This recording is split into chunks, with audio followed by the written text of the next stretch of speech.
முருகன் பக்தர்கள் அனைவருக்கும் அன்பு வணக்கங்கள். யாமிருக்க பயமேன், என் அன்பு குழந்தையே. நீயும் உன் துணையும் சற்று மனக்கசப்போடு பிரிந்து உள்ளீர்கள். இப்பொழுது உனது அன்பானவர், நீ விரும்பியவர், நீ நேசித்தவர் உன்னோடு பேச வேண்டும் என்று முடிவு எடுத்து விட்டார். அவர் பேச வருகையில் நிச்சயம் நீயும் பேசிவிடு செல்லமே.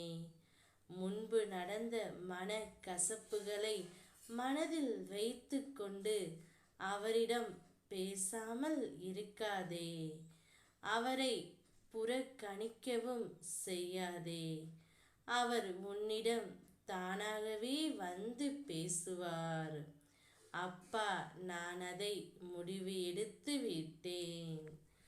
தான் செய்த தவறை உணர்ந்து அவர் உன்னிடம் மன்னிப்பும் கேட்கப் போகின்றார். அப்பொழுது அந்த மன்னிப்பை நீ ஏற்றுக்கொள்ளத்தான் வேண்டும். உண்மையான உறவுகளிடத்தில் தவறு செய்வது, மன்னிப்பு கேட்பது, சங்கடங்கள், மனக்கசப்புகள், பிரச்சனைகள் அனைத்தும் வருவது இயல்பு தானே.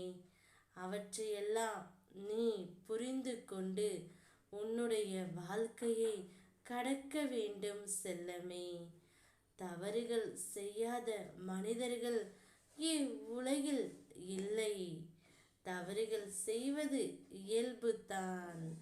அதை புரிந்து கொண்டு உணர்ந்து கொண்டு மன்னிப்பு என்ற வார்த்தையை மனதார கேட்டால் அவற்றை நாம் ஏற்றுக்கொள்ளத்தான் வேண்டும். கடந்த காலத்தை நினைக்காதே, கண்ணீர் தான் வரும். எதிர்காலத்தை எதிர்பார்க்காதே, ஏமாற்றம்தான் வரும். இந்த நிமிடம், இந்த நொடிதான் உண்மை. அதை அனுபவித்து சந்தோஷமாக வாழ கற்றுக்கொள் தங்கமே. ஒருவனுக்கு நல்ல வாழ்க்கை துணை அமைந்தால் போதும், அவன் இவ்வுலக வாழ்க்கையில் ஜெயித்து விடுவான். அப்படிப்பட்ட ஒரு துணை இப்பொழுது உன்னிடம் பேச முடிவெடுத்து விட்டார். ஒரு முறை முயற்சி செய்ய எல்லோராலும் முடியும். ஆனால் ஒவ்வொரு முறையும் முயற்சி செய்ய ஒரு சிலரால் மட்டுமே முடியும். அந்த ஒரு சிலரில் நீயும் ஒருவனாய் இரு தங்கமே. உன் துணை இன்றே உனக்காக தேடி வருவார். ஓம் முருகா.